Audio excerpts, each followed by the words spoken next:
More rewards, more savings. With American Express Business Gold, earn up to $395 back in annual statement credits on eligible purchases at select shipping, food delivery, and retail subscription merchants. Enjoy the benefits of membership with the Amex Business Gold Card. Terms apply. Learn more at americanexpress.com/business-gold. Amex Business Gold Card. Built for business by American Express. At Starbucks, we offer full and part-time baristas 100% upfront college tuition coverage, which means they can thrive at our company and in class. At Starbucks, benefits like college tuition coverage are just the start.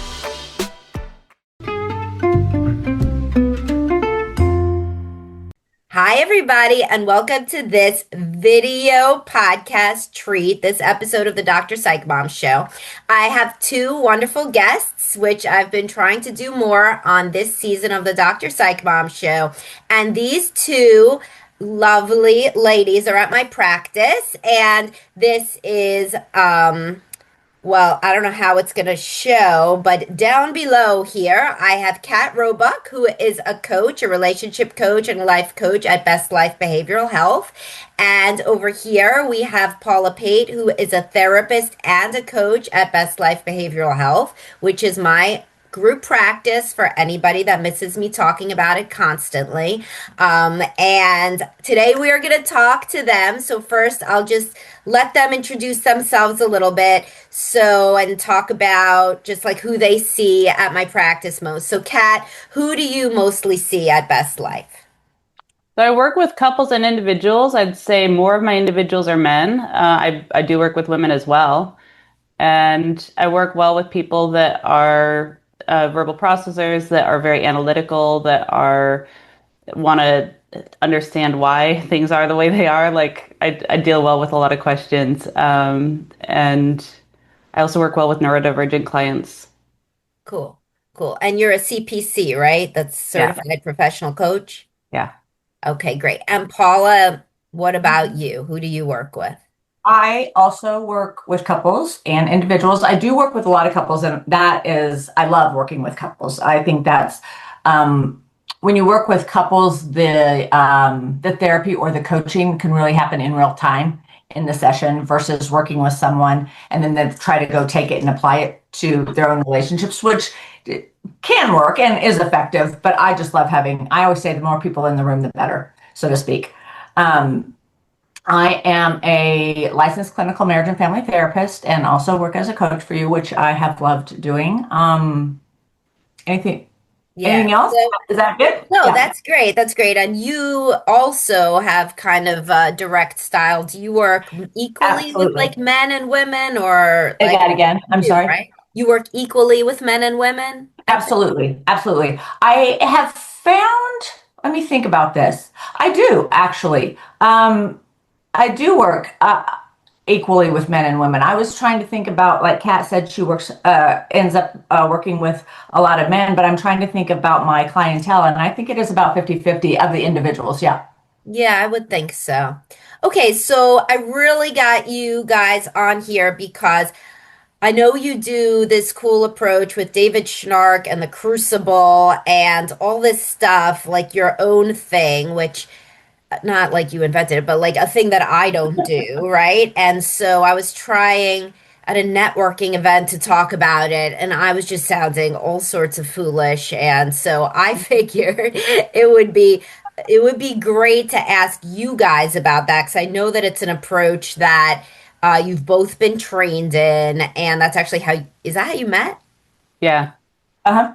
Mm-hmm. Yeah, okay. So for behind the scenes, Kat referred Paula to Best Life. So that's how I got Paula, and then maybe I'll keep that coming. And there's a pipeline because like you guys are great. So maybe there's others out there that are like you. But anyway, I was talking actually to another therapist that knew you both, that had been trained with both of you on this approach, and then she tried to explain it to me, and I was like, listen, if I'm having this much trouble, then I do not know what my like how to say it on the page in your profile that people would really understand.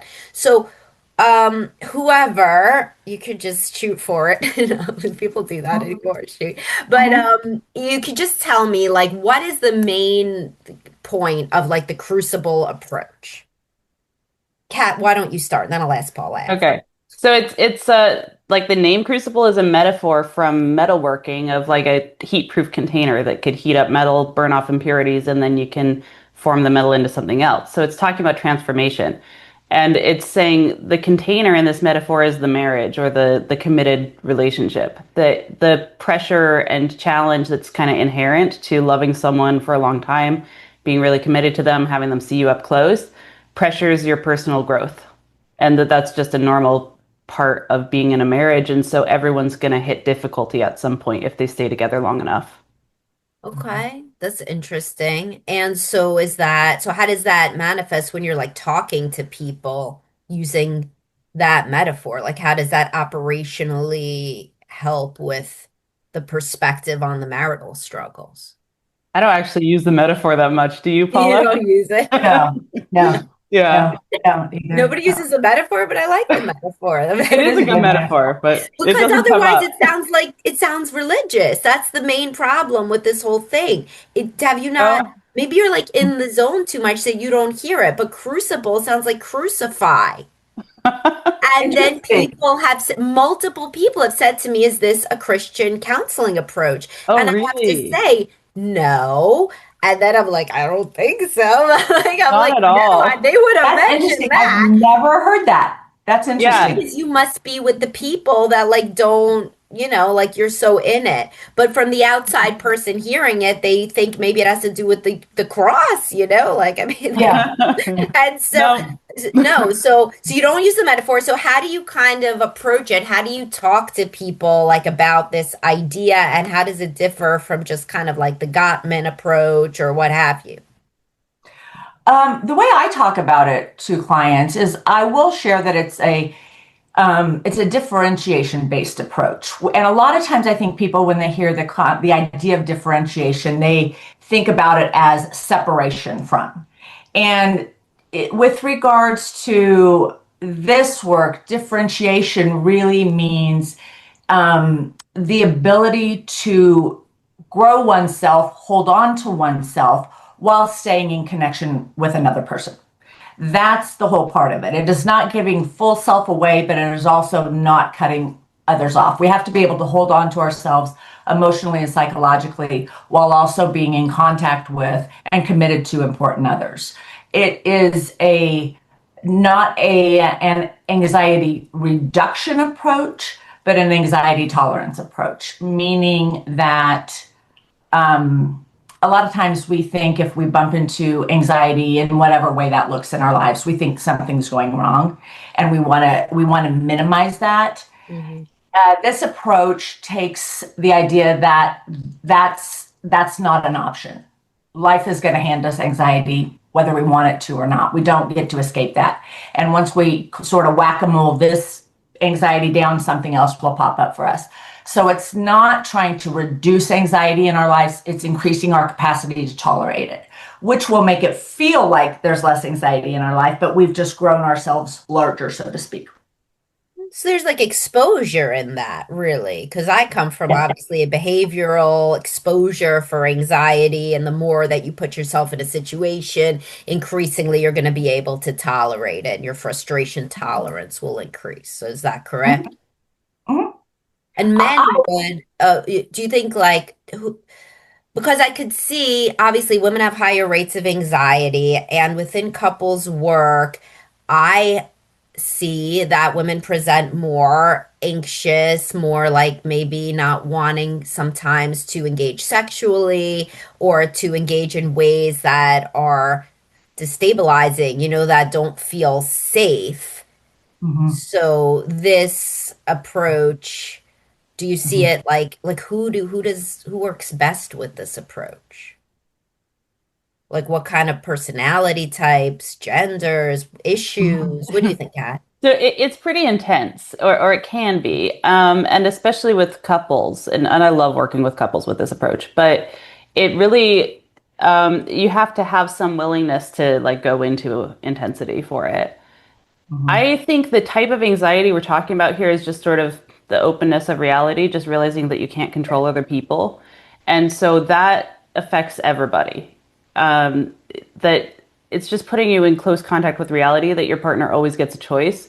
You can show up well and you can be desirable and you can be someone that they'd be a fool not to jump into bed with, and they could still say, no, thanks. I don't want to do that. And then to be able to be decent when you're not getting what you want. So I think men are equally dealing with this type of anxiety of just like, how do you handle that you've committed to somebody and you want to live up to your commitments and they're saying no to sex, and that's like a really important part of the relationship, and you realize as a decent person that they get a choice that's legitimate, and then all you can do is deal with like, am I a good choice? Am I making myself appealing, and am I being fair to them? And I actually think there's a lot of anxiety in how higher desire or higher libido partners pursue sex and talk Oh, about for it. Like, sure. yeah, Yeah, that yeah. it's not just the people that are trying to avoid sex that are doing it out of anxiety. It's like, a lot of people that really can't even handle their own arousal and they want their partner to like help them get rid of this every other day because otherwise they'll lose it. Yeah, So for sure. For sure. Kat, I think you'll agree with me. It's looking at the typical and often common difficulties that people bump into in relationships, and not looking at those as though something is going wrong, but as a natural thing that happens in relationships when you have two separate people that are together. So it is not about fixing a problem, but it's about growing a self to deal with the problems that are natural in relationships. yeah, I agree. And it focuses a lot. So it's based on the work of Murray Bowen with family systems theory, but it focuses specifically on applying that to the sexual relationship. And that's an area where it's completely normal for people at some point, if they're going to be married for 20 years, to have a major difference in who wants sex more. That they're not going to have the same desire the whole time. And so this is like in the category of just normal things that people have to face, and they have to find a way to be decent about it. And it's genuinely very hard. Like, rejection is hard to handle, pressure is hard to handle. It's hard on both sides. Yeah, yeah. And is this an approach, the Crucible, for individuals as well to think in this way? Or is Mhm. this, it is? Mhm. Because the concepts that Kat's talking about right now, as it relates to sexual relationships, are the same qualities within ourselves that we need to have, or it's lovely to have when we bump into other distressful situations in life, when we're not getting what we want. When my partner wants to move, but I don't want to, when my partner wants to have a baby, but I don't want to, right? Like, these are all situations where we really bump into, how do I want to handle myself around this really important issue where somebody that I care deeply about feels differently about it than I do. What about a child? What about with parenting? Hmm. Mm-hmm. Yeah, you can apply it there. I mean, it really could apply to any close relationship. And so you don't have to have a partner to like work through this approach. It's based on developing a strong, flexible self. So a sense of self that you can be close to another person and still be true to you. Sure, that sounds pretty good. I mean, I work with a lot of adult children now with their parents and the parents, and it sounds like something very useful to work with for parents of adult children. I know, Paula, you have adult children, and more, and Kat has children. How old are your children? They're 12 and 14. Oh, my condolences. I have 15, 13, and 11. This is rough, man. Anyway, so they're developing their sense of self, which is great. And but it's tough because they all want to do random stuff at the same time, or they don't feel like being nice when they used to be nice because they're moody, and that's normal for people to individuate. But and then of course they grow, and then they do really crazy stuff as they get to be adults, stuff that people can't even predict what they're gonna do, and then they do it, and then you have to have that personal strong sense of self so that you don't allow every single thing they do to kind of ruin your day and ruin your life, if you don't agree with it or if you think that it's a bad choice, right? Yeah. Mm-hmm. And not make it all about you. Yeah, not make it all They're their own about. person. Yeah. Yeah. Now, unrelated to this is the passionate marriage stuff. That's a different thing. David Schnark. No, that's Does part this of it. That's the title of a book does that it he do wrote that speaks to the concept of crucible therapy. It Is it is a written, good book? Should we recommend it to people? Should it be on all of his books I would recommend. Yes. Yes. What's the one that talks about Intimacy and Desire is one I recommend a lot to clients. what's it called? Intimacy and Desire. Intimacy and Desire. Where's the one where you talk about normal marital sadism? That's That called would be, intimacy. that would be in both of those, I think. Is it in Maybe both talk of them? more about an Intimacy and Desire, Kat. Is that right? Do you think? I would think it would come up more in that one because it's Yeah. Passionate Marriage was his first book, and he developed his ideas more before he wrote Intimacy and Desire. Because I see, and we have this Facebook group, and you guys are both in it. It's my paid Facebook group for anybody watching, $4.99 a month, my cheapest offering. And people come in and they talk, and somebody mentioned something like, because a lot of the people in the Facebook group are seeing somebody at Best Life, and somebody said something about Kat said normal marital sadism. So what is normal? What is that, Kat? Oh, this is just like the normal ways that we can hurt people, knowing about the impact we're having, because we're immature and it's hard to handle So like ourselves being well. passive aggressive or making a snarky comment or those kinds of things. Yeah. Yeah. Mhm. So this is just, it's more of a realistic based approach. It sounds like that is rooted in kind of the reality that we're not going to like everything. We don't always act perfect. And like instead of kind of disavowing that, because people come in and they're like, I do everything right, and I am a big martyr and I do everything for my partner and they don't do anything. And I'm like, can that even be correct? Obviously, I don't think so. And it turns out that there's these interactions that there's nobody would say that one person's right all the time and one person's wrong. Do you ever get the people that show the texts?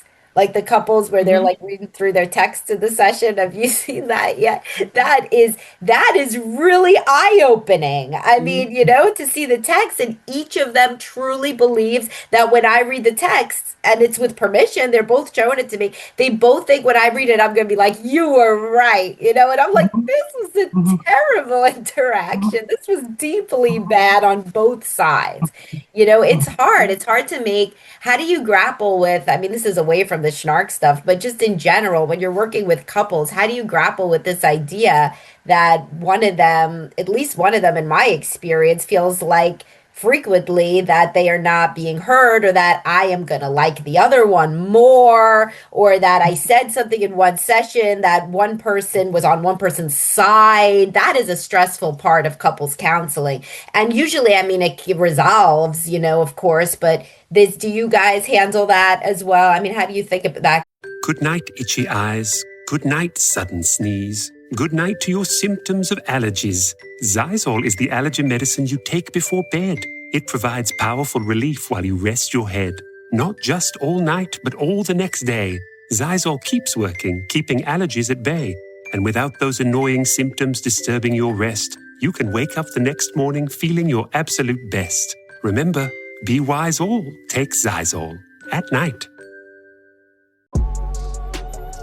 Vitamin Water Zero Sugar has great taste, zero BS, and obviously zero sugar. For those with zero room in their calendar, zero patience for slow walkers, those who get 0 hours of sleep on a Saturday night, have zero filter, zero given, and zero interest in grabbing a plain, boring water. Grab a delicious Vitamin Water Zero Sugar today. Is that stressful for you? I think the more differentiated I become in my own life, the less stressful it becomes. But this work is work that I say all the time, if you're breathing, there's work to do. And so it can be stressful, but I think when I have those situations, I talk to a client about, it's likely that they're not wrong about the thing that their partner's doing. I mean, it's there. And yet, are they willing to look at what they're doing that's in the relationship that's contributing to the problems that they have. That really is the only thing that they can do anything about. And sometimes it is, what are you doing about how you handle what your partner's doing from the best in you? Yeah. Right?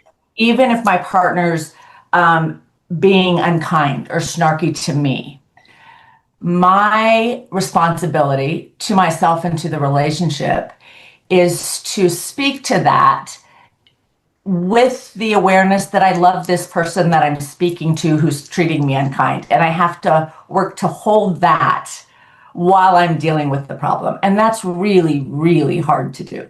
That's a personal development issue. Yeah. A maturity issue. Yeah. And the other aspect of personal development that I think really plays in here is it's every adult's job to be able to take care of themselves pretty much. And so if you're in an unworkable situation and your partner's really not willing to treat you better and you've had a lot of help and you've tried a lot of things, it's on you to figure out how to take care of yourself in that reality, which could mean that the relationship isn't the right fit for you, but to just look at it as it's my job to make sure I'm okay. And if other people aren't treating me right, it's my job to handle that. Yeah. Self-confronting is a large part of Crucible work. Self-confronting. Self-confronting about what I'm doing, self-confronting about what it is that my partner is really doing that I don't want to look at, so I don't have to make a more difficult choice if it's not a healthy relationship for me to be in. It's really pushing to just get clear with oneself, be honest with oneself about, I think Snarsh said it. I'm going to attribute it to him. That Crucible therapy is really about dealing with life on life's terms. And that is just, we have to deal with reality, whether we like it or not. And how are we going to deal with it in a really solid way? And from the best in us, not the worst in us. And it's really easy to access the worst in us. Yeah. And I deal, obviously, and a lot of people come through seeing my stuff about being really high conflict. So then you guys are getting a lot of higher conflict people. And I mean, in the room, there's a lot of anger and a lot of people. There's not every client, but there's a lot of clients who do not have a problem yelling and just, being very angry. And I feel like, would this be kind of a good approach for somebody who's trying for these high conflict situations? Sometimes there are personality level issues. Sometimes there are, the narcissistic traits or things like that. People who are very used to getting their own way. Do you feel like those people can have kind of the moments of the epiphanies from this approach? You want to take that one, Kat? I think so. I mean, there does have to be some level of someone wanting something better. And occasionally I'll meet a couple where it seems like they really are more interested in making snipes at each other than dealing with what's happening and getting to a better place. That doesn't happen very often. Usually there's a way that you can, connect with something that the person wants that they and help them do something about getting it for themselves. And so, if all they want is to control their partner, that's hard to work with. But it's rare though that's very rare. It's super rare. And there's a lot of people that are really volatile that actually calm way down when presented with this view of look, the problems you're facing are predictable, normal. Lots of couples face these. Lots of couples come get to the other side of it, work through it, come to a better place. This isn't the end of the world. And it's also not all in your partner's control. One aspect of blaming your partner for everything that's actually super discouraging is then you feel like you can't do anything about your problems and you feel helpless and disempowered. So I do think even high conflict people respond well to this. Yeah. What do you think, Paula? I think too. Well, I was just thinking, Kat, when you were talking about, people that want a better relationship. I think a lot of times what's hard to look at is when I say I want a better relationship, to really think about what I might really be saying is I want it my way. And a lot of times the concept of better relationship, we have to talk about what that really means. Because if we often hear, I want my partner to show up. My partner's not doing anything. I want them to do more, to show up. And you have to talk to them about work. Yes, that's a lovely idea and that's wonderful for relationships. But if you get that, if you have a partner that shows up, that is an individual with their own thoughts, their own desires, their own wants. And a lot of times people think when I want my partner to show up, or I want a partner, what they really want is a partner that I want, not a partner that is fully themselves. Mm-hmm. And so better you have to get really clear about what better means before you kind of dive in. Yeah, for sure. And so how often do you recommend individual work? Like you get a couple that comes in, and then how often do you think or say, both of you? I mean, I probably think it 100% of the time like I do, but like, I mean, is that just me? Like, do you usually think that individual work expedites couples work? Do you want to go first, Kat? Or go ahead. Yeah. I don't necessarily see it that way. Like I said earlier, I think the more people in the room, the better. My training was actually... Me too, but that's just because it's more fun, Well, I think so, because you're dealing with the dynamic in real time. Yes. And to be like, you just said that to her. All these times I say to this man, you'll get back to what you're saying, but it's just funny. If you notice it, do you notice the men who are really anxious that look at their wife and you basically see them in profile the whole session because I'm always like, oh, like it seems like you're really interested in what she thinks because you're staring at her the entire time. Do you have a thought maybe that you could say without asking her what she thinks? It's just so funny to do it in telehealth when they're in the same room. Sometimes they're in different rooms, but even when they're in different rooms, they're like looking down into the other window, and I'm like, you like are so scared. And I mostly see it with guys, and I see only the profile the whole session. Do you see that where like the guy is like he won't say anything without looking over at her?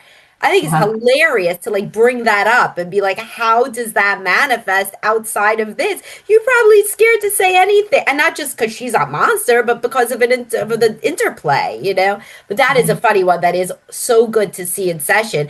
And then sometimes when you see that guy individually, he doesn't do anything that would at all indicate that that's how he acts in his marriage, and you would never know unless you had the woman in the session. You get so much more. So I definitely agree. You could see so much more from having two people in. Even if it's individual, at this point in my career, I say, can your spouse come in for a consult? So feel free to ask this and to offer this at Best Life, because I get so much info from that, that I would never get just from seeing one well-masked, poised person in a session that is not being triggered by the attachment figure sitting in the room, Right. If I have an individual that comes in and really wants to work on sort of family of origin stuff, and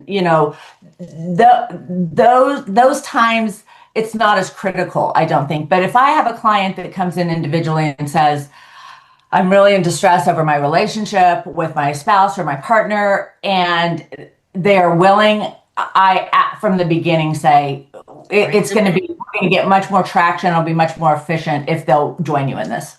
Yeah. You do that too, right, Kat? I see you. Yeah. So I prefer to work with the couple if it's about relationship stuff. I do think you can still do effective individual work on the relationship. But the other thing that when I tend to like really recommend that they do individual work if I am working with a couple is if there's a lot of family of origin stuff and maybe the partner doesn't want to sit through all of it. I think it's fine to do some of that in a couples container as well. Like it can even be helpful for your partner to understand more about where you come from and why you are the way you are. But if someone really has a lot, it could be better to do it individually. Yes, and that's why it's so good to cross-refer too, because like when I'm working with like an individual, then I refer to one of you frequently for the couple or vice versa. I mean, I have one couple, and every time the guy comes in and he's like, oh, I'm working on all this stuff with Kat. I basically wrote a whole novel about my family of origin with Kat. And she's sitting there like, okay, good that I get to talk now, because obviously you're doing lots of work on your side, So definitely there's a role for both. And what were you saying, Paula? Well, I was just going to say that individual work, actually, I agree with Kat. There's a place where it can be useful or beneficial even in couples work, because there is something profound that can happen when you watch your partner really take themselves on around their own stuff, their personal stuff that they need to be working on, right? If any of my clients happen to listen to this, this will sound familiar to them. I say to clients all the time that if you really want to work on your relationship, if you're thinking about or focusing on your partner, you're not going to be working on the relationship. To work on a relationship, you really have to focus on yourself. How am I handling myself? What kind of partner am I being? What is my partner up against when they have to deal with me? So it's really individual work to benefit working on a relationship. That being said, individual work really has to take place in a relationship, because this is the line I always use with them, right? If I'm on an island by myself, I don't have problems with anyone, right? I bump into my shortcomings. I bump into the things I need to work on, and they're reflected back to me in relationships. So to work on a self, I have to be in relationship, but relational work is really individual work. But and also to expand on that, people will be like, "Oh, but I get along at work. I get along with my friends." I'm like, "How deep are you going at work? I Right. hope not. I hope you are not asking your coworker to have sex with you and getting rejected. I really Right. hope that you're not being triggered by having to do daily life when you are ill and exhausted with like your Yeah. friend. When does you like your friend? You just wouldn't see them if you were in a bad mood. You would just cancel hanging out. So nothing is going to be really triggered unless it is an intense Sure. attachment figure. This stuff doesn't get triggered. It gets triggered by your kids. It gets triggered by your parents. It gets triggered by your partner. That's who it Mhm. gets triggered by. Siblings, but not just, I have all these friends. I'm like, and every high functioning person that's going to be in outpatient therapy or coaching can have friends. It's not a big thing to say that you have friends, but then you don't have problems with them. Nobody has problems with their friends. You pick your friends so that you wouldn't have problems with them. So Mhm. it's very different. Mhm. Yeah, and a lot of these people, their coworkers actually would be shocked to see how they talk and act at home. Like they Hmm. really genuinely aren't. It's not just like that their partner is hard. It's like they don't show up this way at work either. They don't do this kind of thing. You know, Mhm. Yeah. so it's a whole Very. different context. Yeah, Mhm. for sure. And then there's the idea that people think they're supposed to be like their worst self at home. They're like, but I'm masking with everybody else. I was like, why don't you mask then? Like a little bit in like your relationship, just a little bit so that you're not being completely terrible. But yeah, that is also the genuine self has to grow. Otherwise, you do feel like you're masking at home and then you do feel like you're not being genuine. But some people think your genuine self is like your worst self. Hmm. Hmm. Like the And then they most wonder why their partner doesn't have more desire for them when that's who's showing up all the time. right is like literally the worst self that you Yeah. never would have started to date or you wouldn't even be friends with that person. Yeah. Mhm. So, Mhm. Mhm. so in terms of coaching, Kat, so what even why didn't you become a therapist? That's a question. It's a question I've always had. But it do like really? Like I mean, obviously it would have occurred to you. So what Oh is your yeah, I mean, I still might. I was looking at grad schools last night, so it can still happen. Um, I didn't. I'm not very drawn to the like diagnosis model. That's not my interest. And I guess part of it for me is actually like I have a history of depression myself, and I tried treating it through like the kind of diagnosis model for a long time. What ended up helping the most for me was more of the differentiation. It was just like developing more of a self, becoming an adult in my own life, and not being so concerned about what other people think and want from me all the time. So I guess I've just had this experience of this being so transformational for me, and it's a non-pathological perspective. It doesn't You don't have to have any kind of diagnosable condition for I this to think be it is helpful to you. so stupid that the ethics, like if somebody comes in literally in emails and is like, I'm struggling with depression, then I have to recommend a therapist. And I'm like, But they've tried that probably, and maybe they should just Yeah. work with whoever they want. Am I going to say don't go to church if like church were to help somebody who's depressed? No, you cannot go to church. You must go to an empirically supported therapy practice by a therapist. No, it's just so ridiculous. I think that it's getting more and more common for people to, I see it in the listservs. Don't you see it, Paula, in our therapist stuff, that more and more people like yourself are adding on coaching because it appeals to like, also like Mhm. pragmatically, there's people who don't want a diagnosis because they're in the military or they have some Right, kind of right, job or they just Yeah. right, you can't get life insurance after you have a certain diagnosis. I mean, Right. right. of course you need to treat somebody who's like kind of who's really deeply struggling. There are plenty of high functioning people with depression that is Mhm. this existential angst. If they would have worded it as existential angst, then I got more options to refer. It's just Hmm. like kind of does Right, not make any right, sense to me, you know? Yeah. I mean, actually, I think that's a better fit for what was going on for me. But it got labeled depression. And so I guess like I just have found so much value in this perspective that's just like life is hard, especially if you come from a less functional family background. Like you're just going to have a bigger gap to close as an adult if you're ever going to have a shot at a happy marriage or, a calm life. And so it's just is what appealed to me. And I jumped in and then kind of got pretty deep pretty fast. So, yeah. Yeah. And why did you, Paula, decide to add coaching in? Because when I met you, you were even like, I don't know how much therapy I'm going to do versus coaching, but like now it seems like you're like equal. But I also had that idea too. I was like, how long am I going to be doing therapy that you got to like deal with the super bills and stuff versus doing coaching? You talk to whoever you want, whenever you want, like however you want, I don't know. So what do you think? I think for me, it's sort of the same thing that you were speaking to earlier. Sometimes people don't want the diagnosis for whatever various reason. The thing about this crucible approach, though, is that it's a great coaching approach, but it's also a great therapy approach because while I agree with Kat, I like the non-pathological approach to it. Um, but it is true that we have symptoms that can meet diagnoses. And if that's useful and helpful in whatever way and requires more work, that's useful. And there are maybe a couple little things that can be different in therapy. But I think Crucible as a coaching approach, I like because everybody runs into issues in life that demand the best from us, right? That's just true of all of us. And so this approach, I look at as an integrity approach, not as a problem fixing approach, but as a building self, a building integrity approach. And the more I act with integrity, the better my relationships are going to be because I'm going to care about how I treat people, how I relate to people, how I honor what's true for me. So it's Does that make sense? empowering. Yeah, it's Yeah, empowering for yeah, everybody, irrespective Mhm. of the yes. function, the Hmm. functionality of it. Hmm.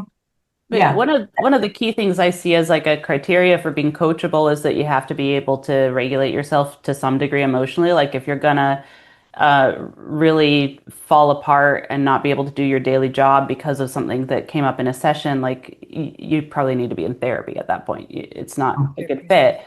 And because this is a more challenging, more intensive method, I think it's basically a good fit for people that have the willingness and capacity to regulate themselves, that are higher functioning in some way.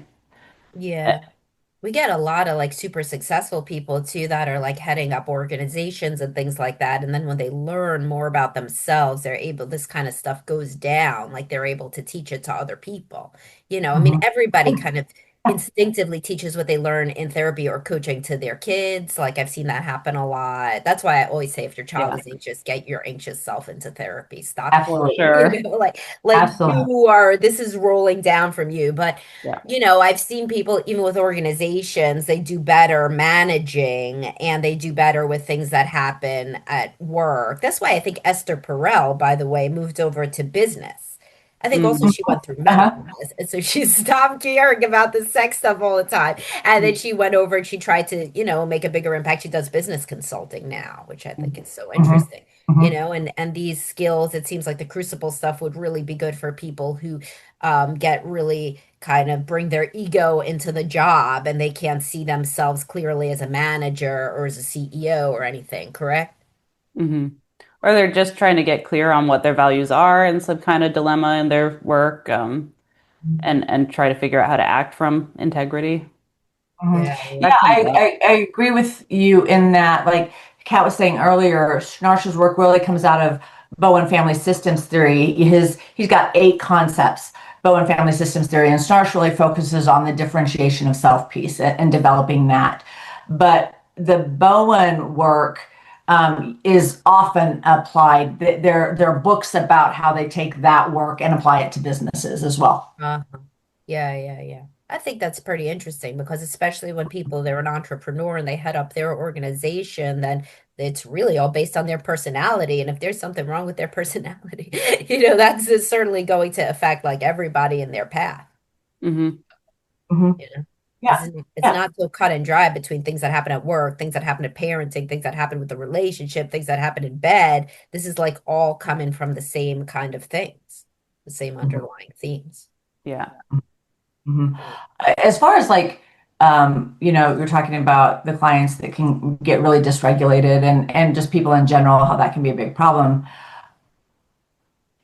I think that so much of this work, Crucible, and really any approach, um, it's typically not the problem that's the problem. It's how we handle the problem that's the problem, right? If we can settle ourselves down and be able to regulate ourselves and talk about really hard, important things that are uncomfortable for me, or if I'm not getting what I want, if I can develop the capacity to keep myself balanced, the problem is still a problem, but now we can really deal with the thing and not the emotions. Yeah, yeah.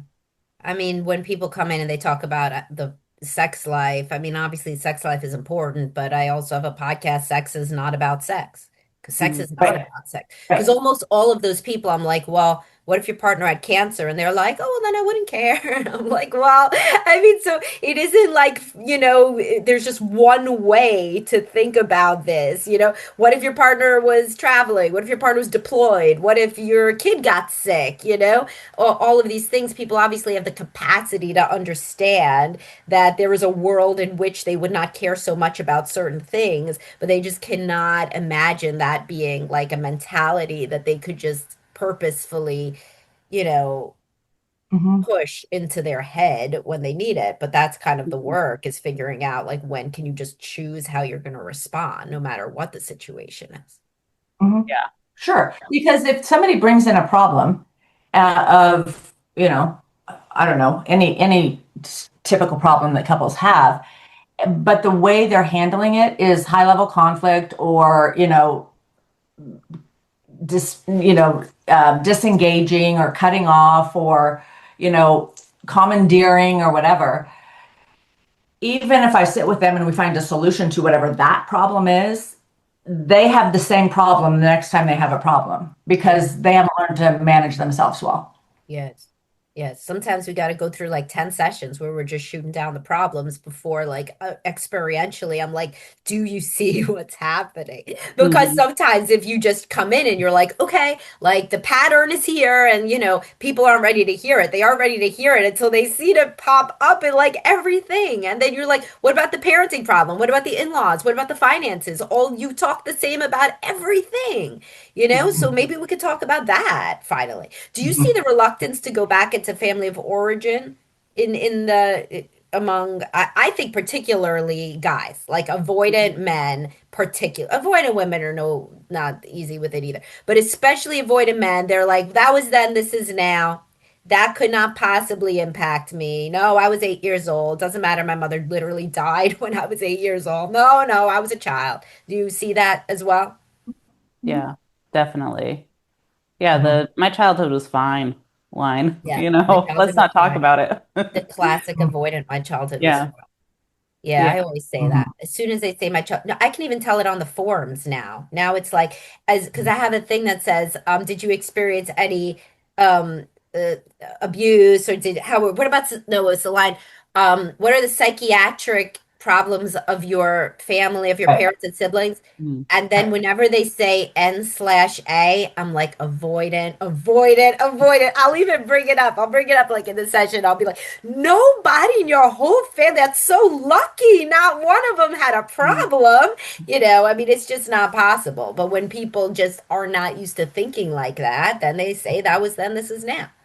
Hmm. Well, and I kind of think, I'm not saying it's an always rule, but the more someone kind of says the past is in the past, the more I'm thinking there's probably something in there that they don't want to look at, whether they're consciously aware of it or not.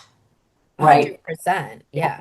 I've had people that were like literally like had something terrible happen, like literally like the loss of a parent or like profound abuse or something. And I don't even know until we're like really digging into it because they got so used to saying that it's not a problem. And then of course it's a problem. It's coming up in all sorts of arena. Hmm.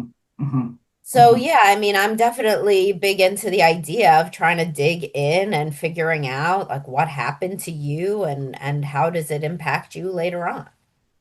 And the One thing I'll say too about this approach is that, and when I use the term anxiety here again, it's not specifically the DSM diagnosable version of anxiety, but just the stuff of life that we have to deal with, right? Is that this approach does not work to help people kind of stay out of that. It actually works to walk them straight into it. So they deal with it, that they face the reality of what this is, and determine from a more developed self, um, the choices they want to make about it. Yeah. How long do you usually have people in this approach? Like how long do they come in? Do they stay for a year? Do they stay for 6 months? Is it like all vary? It varies. Hmm. Varies. What's your That's my experience. Do you like to have long term, short term? Like I have somebody who came in when my second daughter, who just turned 14, it was in my belly. And he left and he came Uh, back. Oh, that's like cool. Jesus, this is a long time. That's like my longest one because I also moved, so I had some people here. But over the course of a life, they come back so much. They'll go and then they come back. But anyway, do you like better doing those initial sessions or the longer term stuff? I think it's really fun when people want to do long term because you can go deeper just inherently. You get past those surface layers and then you start to deal with your more core issues. Yeah. So I think that's really cool. And I think the more someone's willing to look at their family of origin, the more clear they're going to get on themselves as well. Because Yeah. you're going to be like your parents and your family. Like everybody is like their family. You can't help but be like your family. And so if you're Hush. looking away, That's anathema. Adult children of dysfunctional families do not want to hear that. well, I don't like it either. I would change the rules if I were in charge, but so far I'm not in charge. But yeah, and so I think there's a real link between like somebody that doesn't want to look at that, doesn't want to get into detail about their childhood, their parents, what it was really like, and also doesn't want to look up close at what it's really like for their own children or for their partner or like, what's it like to be in the family that you're creating or to be close to you. Yeah, and that stuff happens over time. You Hmm. get more into it. Yeah. So yeah, I find if people come back for a long time, there are people I've been working with for years, that we just go so much deeper. You get some of these people I see come across in simple practice. They book with you like 3 times a week or something. It's like, what is this, psychoanalysis? No, for real. It's like 2 hour sessions twice a week or something. I'm like, Jesus, move her in, That's so. Okay, so that I don't think that's happened long term, but I have had people who come in like just a pretty acute situation. They're just like really not doing well, and they have the time and money, and they just want to take it on really Yeah, fast. sometimes people come to that stage of life where they have the time and the money, and it's like they have now done everything that they want to do, and now they're like I am now really gonna dig deep. Those are very interesting, Kate, those are interesting people to work with because they have the Yeah. motivation. They want to spend the time. They never had the time, but now they get Right. to a place where they can do something like come in twice a week for an hour or 2 hours Yeah. or whatever. Yeah, I had one client who started out like very intense like that, and then once he had a clear view of his family and himself and what the issues were, then it's like much slower, harder work to actually shift any of that. So he slowed way down at that point, wanted more integration time. But for the initial thing of just like what even happened to me, why am I like this? He Yeah, did a lot people of they sessions build the with us together. momentum. Mhm. Yeah. Mhm. Do you see that, Paula, as well, with like kind of people really want to come in much more and more intensely at the beginning?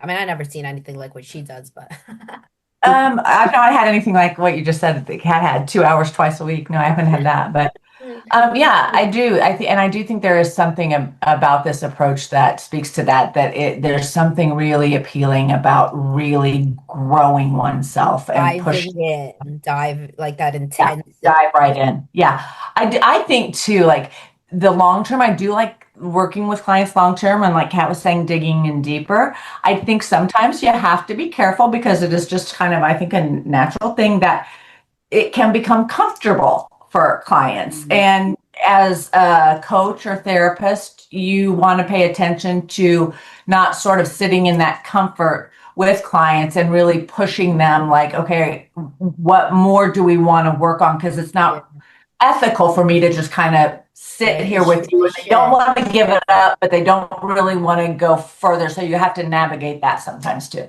Yeah, for sure. I mean, some people want to come in monthly, like in perpetuity, but I never let people come in monthly unless it's been like we've done actual work. Like some people want to Mm. start out monthly. I'm Right. like, I don't even like how, like what, I don't even remember what happened to me last month. How are you going to engage at like an intense level monthly? The least that I'll book for the beginning is every other week.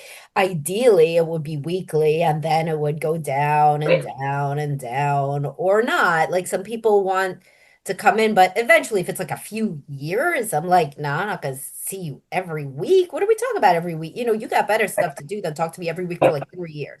But then again, there are people that have they have changes of stage. So it's like they're Yeah. always have an adjustment disorder because they're always adjusting to something. They'll have a new baby, or somebody will this or that, or they're going through a divorce.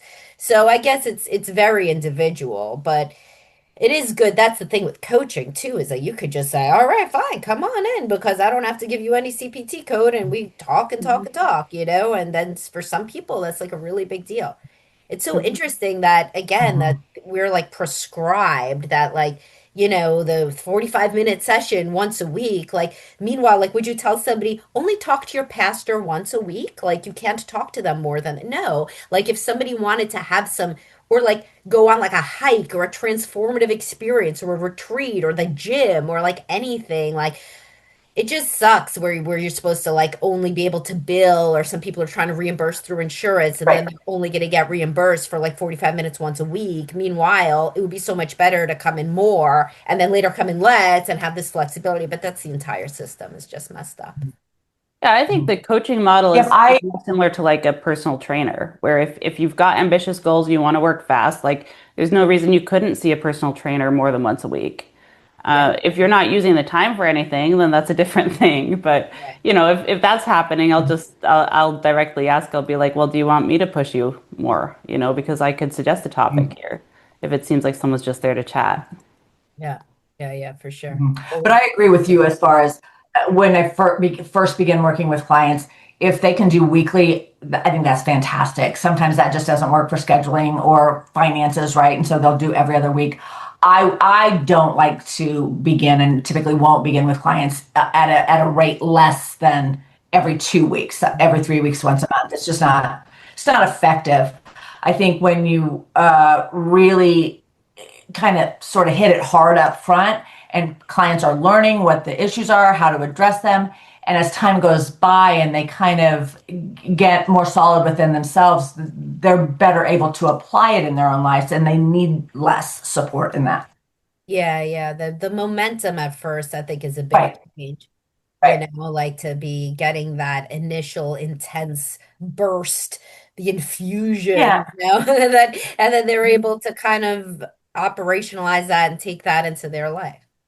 All right. Well, this was fun. This was like a fun hour of talking, and I hope that it's going to be very useful for everybody because you can book with Paula or Kat or me or anybody else at Best Life. But this was like a really good summary of, you know, the Crucible, which is I'm going to link in my episode description to Passionate Marriage and this intimacy one that you said. And yeah, anybody who wants can reach out to speak with any of these intelligent providers. You two are great. You should do sessions together. You know that people, those, you ever see that with the two people that do couples therapy? Conjoint? I've actually thought about that, Kat. If that, I've never done it, but I'm open to it. That would be fun. Like I did that on my training, my internship. It's like, but I didn't know anything, so it was like me and this like guy who was like super experienced, and I could be like, "Am I supposed to talk? What am I supposed to say? I don't have anything to say." But you know, both of you would have something to say, so that's kind of we should do that as like an add-on service. That would be pretty cool. All right, so thanks so much. Thanks for everybody for listening, and ABC Wednesday, Shifting Gears is back. He has arisen. Tim Allen and Kat Dennings return in television's #1 new comedy. What? With a star-studded premiere including Jenna Elfman, Nancy Travis, and... Hey, buddy! A big home improvement reunion. Welcome. Oh, boy. That guy's a tool. Shifting Gears, season premiere Wednesday, 8/7 Central on ABC, and stream on Hulu.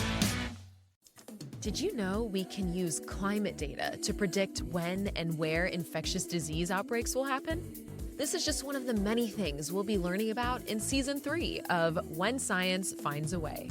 I'm Alicia Wainwright, and I'm really excited to share our new episodes with you, from making healthy food sustainable to improving global access to vaccines, and getting the arts on the global mental health agenda.